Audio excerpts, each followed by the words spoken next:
Hello, my name is Sharon Eberhard. I'm the Community Outreach Specialist for Life Stories, Child and Family Advocacy. Thank you so much for taking the time out of your busy schedule to hear about our organization. I'm going to talk to you about who CASA is and how you can become a CASA volunteer. CASA stands for Court Appointed Special Advocate. We advocate for abused and neglected children within Weld County. We recruit and train volunteers from the community to be the voice for these children during the court process. CASA began in 1977 in Seattle. A judge was making life-changing decisions based on insufficient evidence. Kids were falling through the cracks because caseworker loads were just too big. So he mentored the program, and now there are nearly 1,000 programs in 49 states with 18 programs just here in Colorado and growing. CASA humanizes the child and doesn't make them into just another number or another statistic. CASA of Weld County was established in 1977, and our primary goal is to protect and ensure each child's right to a safe, permanent home. Our CASA is advocate for children in open dependency cases because of abuse and neglect. They establish a relationship with the child to better understand their needs and wants.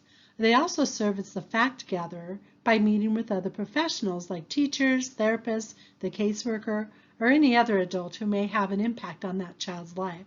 Ultimately, they support the child by serving as the voice of the child in the courtroom. Our CASA program not only serves children who have been placed in foster care, but children who may be in what's called kinship. That's where the child has been placed with a relative or a close family friend, or they may still be in the biological home where one or both parents needed a bit more training on how to make the home environment safer for the child. In 2019, CASA of Weld County served 275 children with approximately 100 volunteers, which is about 25% of the cases that came away from the courts. What's staggering, though, is the 75% of the cases that do not have anyone advocating for the children on those cases. We are in dire need of volunteers, and unfortunately, that list continues to grow. So what are the steps to becoming a volunteer? You can go to our website, www.lifestoriesweld.org/CASA, and complete an online application. Once this is completed, we'll contact you and set up an interview. This interview takes about 1 hour, and it gives us a chance to get to know you better and answer any more questions you may have.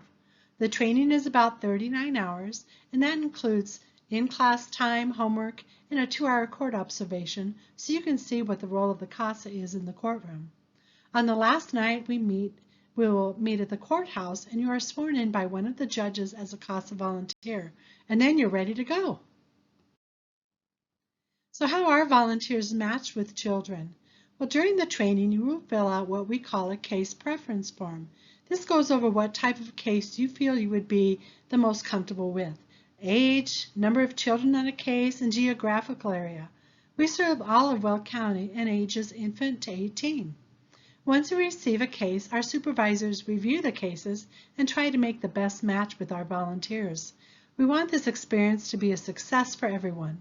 If you want to work with a 15-year-old, and if we have that, we'll try and match you with that. We wouldn't force you to take a case you're not comfortable with, so you have a choice to say no. But we are very excited when you decide to say yes. So what's expected of you as a CASA volunteer?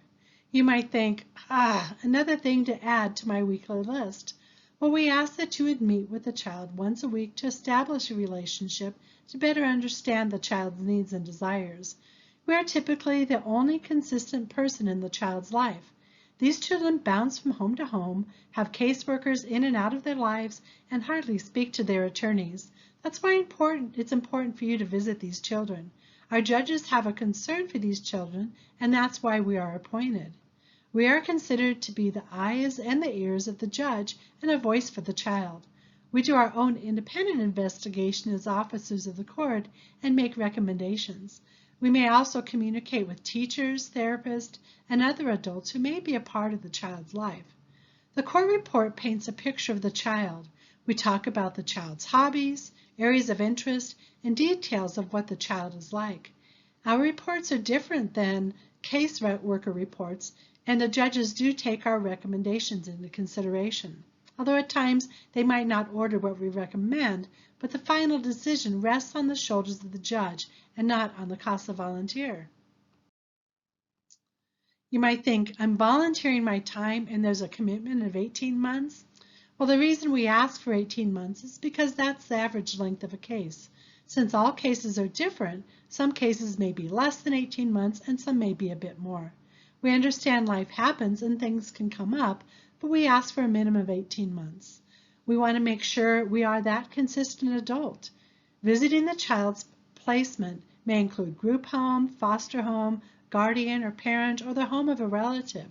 With the permission of your CASA supervisor and the caseworker, you may take your child on outings if they're over the age of 10, like to the park or go out for yogurt, something like that.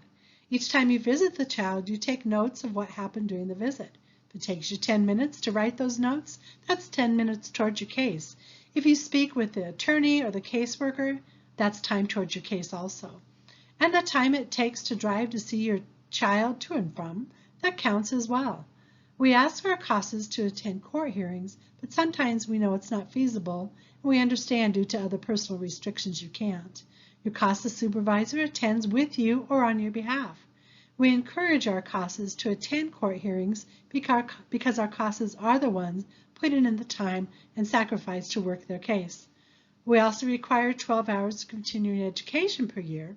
This would be the calendar year after the year you were sworn in. We offer in-service trainings, movies, and shows for you to watch, and books for you to read to help satisfy that requirement. Our CASA program believes in having boundaries between work life and personal life, and I'm sure you may agree as well. After training, our CASAs receive business cards with office information on it. Your child is trying to get a hold of you. They can call our office, and our office will call you. Our CASA program supervisors are on call after hours, so regardless, you will receive the message that your child is looking for you. Because of confidentiality, we cannot bring them home or introduce them to our family members and friends. There are times you may run into someone you may know, and you can just introduce your child as a friend. We also don't provide any other services besides advocacy. We want to make sure we aren't the Disneyland CASA and I'm bringing them gifts and taking them out all the time. Our community pours into our organization, and we have a room full of gifts and gift cards from Walmart, Target, Starbucks, and many other places. We use these items for Christmas and birthday presents and other special occasions. You may take out your child from time to time to yogurt or out to eat with these cards. There was a scenario of a CASA who went to visit her children in the late afternoon, and she realized these children hadn't eaten for some time, so she took them to McDonald's. It wasn't her plan to take them out to eat, but she made that choice. After the visit, she contacted her CASA supervisor and the caseworker about there being no food in the home, so each case is completely different. So now I know you're excited and you're ready to get started, right?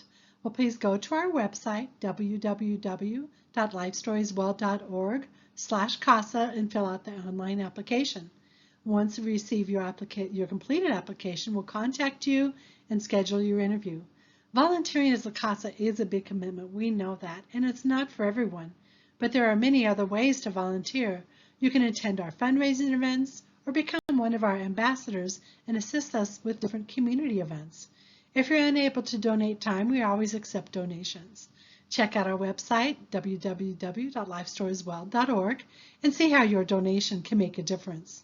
Every penny that's raised goes back to recruiting, screening, and training more volunteers.